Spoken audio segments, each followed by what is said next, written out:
Hi friends, how are you? Hope you're having a warm and cozy knitting season. I am knee deep in knitting. I'm trying to complete a few things. This is Lisa from Life with Fife, a podcast where I talk about knitting, creativity, spirituality, and how all of those intersect to make a more meaningful and happy life. Today we're going to be talking about exactly how knitting is good for us and ways that we can lean into improve, amplify those positive benefits in our lives. Before I get started with that, I want to just share with you a few things that are happening with me in my knitting life. I feel like I need to start off by saying this is the anther shawl. This is my favorite knitted object. And it's always a reminder for me to have faith in myself and to grow as a knitter, because when I started this project 3 years ago, I had never really knitted a proper shawl pattern, and certainly never did a modular knit. And I think actually it was the second pattern I ever followed, but it was what I would consider kind of advanced, and I just felt really out of my league with it, and I just took it step by step by step, and I ended up getting the product that I really wanted, the garment that I wanted. So may we all always have faith in ourselves and our knitting abilities. Speaking of having faith in ourselves and our knitting abilities, I'm hoping that I will finish my daughter's sweater in time for Christmas. This is such a big, big project. It is the V-neck Aran sweater by Elizabeth Zimmerman. It has a steek, it has a drop shoulder design. This is the body, so I'm going to sew up the shoulders here. It's going to be, like I said, drop shoulders, and then I'm going to steek armholes. And speaking of armholes, I'm almost finished with one of the sleeves. Really having fun with this design. I really like her cable stitches or motifs are easy to follow, and I've also been able to make them without using a cable needle. I wanted to show you one pattern though, or one motif that has given me a little bit of trouble, and that is the wishbone pattern. I'm just trying to see if you can see it. Yeah, here it is. It's this one here. It's a really beautiful motif, and it has a really nice structure, and I can see why she likes to use it for the center or seam stitch for the shoulder. Whenever I knit it, it's 3 stitches, one, and then knitting the others behind it, and then so it's like every time I'm like wrapping that one stitch over the 3 stitches, I'm like, it's like really stressful. So have any of you seen American Symphony it's on Netflix currently. It's about John Batiste, the musician who was Stephen Colbert's band leader. Commemorates the year where his career skyrocketed. He won 4 Grammys, and he did this amazing, he created the symphony that was ultimately performed in Carnegie Hall, and simultaneously his wife was experiencing a relapse with her leukemia.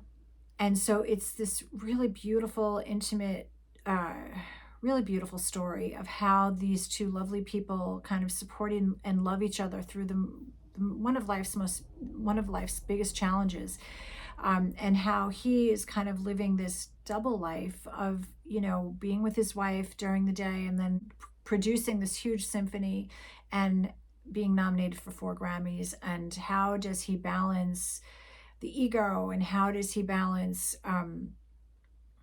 staying connected to his true self and his faith and stay connected to his wife. And he does, I think, such an amazing job in this film. And it's such a beautiful story. Both his wife both John Batiste and Suleika, his wife, are deeply creative people. They met at Juilliard, and so they have this, she's using painting to make sense of what is happening to her and to transform it in something that she can look at on a wall and make sense of, and she says look back on, that will, which I thought was really just a beautiful way of commemorating life, and a really deep connection to creativity. And he is similarly doing his music, and you can see how deeply he connects to Suleika through his music.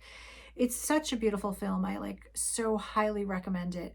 And it made me think about knitting, and it made me think about how our lives as makers are commemorating so many moments in our lives and creating opportunities for deeper connection. That creativity is having access to the deepest part of ourself. When we connect with that deepest part of ourself, we can face so many challenges in life with grace and beauty. So I really, really recommend this movie. So let's talk about the health benefits of knitting. There are, I'm going to be reading from Knit for Peace, published this, it's on the internet. It's a self-published literature review of the evidence-based research on the health benefits of knitting. It lowers blood, it's been shown, these are all things that are evidence-based. It's been shown to lower blood pressure. It's been shown to reduce depression and anxiety, to slow the onset of dementia. It is as relaxing as yoga. It distracts from chronic pain. It provides an opportunity for creativity at a time of reducing capacity, which is, I think, a really important thing to consider when we're thinking about aging.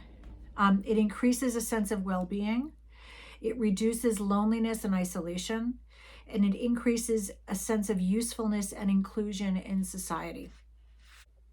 So a way to amplify that benefit would be to knit in a quiet space, devoting 100% of your attention to your knitting, allowing your mind, much like when you're doing meditation work or breath work, when you have thoughts that arise, just come back to the knitting, focusing on your stitches. This is a great way to introduce mindfulness into your practice.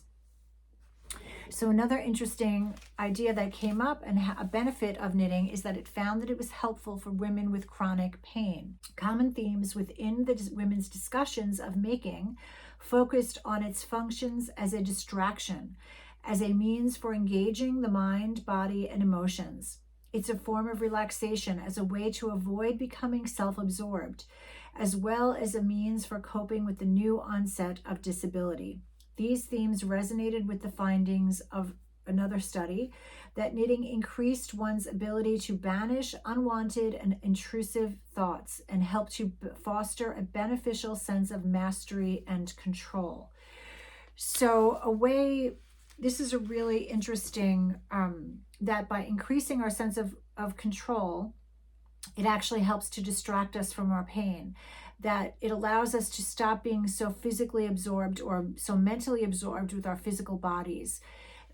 Really, really interesting information. And how can we lean into this? How can we make this even better? And I think, again, we can focus on more complex knitting projects that engage our minds.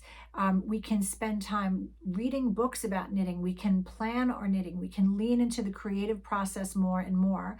And again, I would recommend Elizabeth Zimmerman's books because they fully engage us into the whole knitting process and absolutely increase our sense of mastery. So did you know that there are 6 features of successful aging? These include a sense of purpose, interactions with others, personal growth, self-acceptance, autonomy, and health. In this video, we've already talked about ways that knitting contributes to autonomy and to health. Self-acceptance is tied into this as well, because as we learn to define our sense of style from ourselves and our knitting capabilities, as opposed to fashion magazines, what our society tells us women of a certain age can wear, we gain greater self-acceptance. As our knitting skills grow, our sense of purpose grows. We also have increased interactions with others. So knitting ticks all of these boxes and helps us to age really, really well. So by challenging ourselves more and more with our knitting, we are not only increasing that neuroplasticity that this study continuously mentions throughout and ticking all the boxes of successfully aging, we are also increasing our sense of mastery and confidence, which is so important. It is so important that as we age, that we gain a sense of mastery and confidence and control. Because as those of us who've done a little bit of aging know, it doesn't get easier, and aging is not for the faint of heart. So thank you for sharing your time with me today and going a little more deeply into exactly how knitting is good for us. And it is my wish that this information enhances your life, encourages you, and gives you confidence to continue knitting. And it's also my wish that it extends to you a sense of community, and that you will comment below and let me know what you think of this video and how it affected you, and how this information new to you? Is it something that you've heard before? Is there something that I forgot to put in here? Let me know. I really want to hear from you. And again, I thank you for spending your valuable time with me. And I hope if you like what you saw here today, that you will like and subscribe to our community. And wishing you happy knitting, a peaceful start to the winter season and the holiday season. Namaste.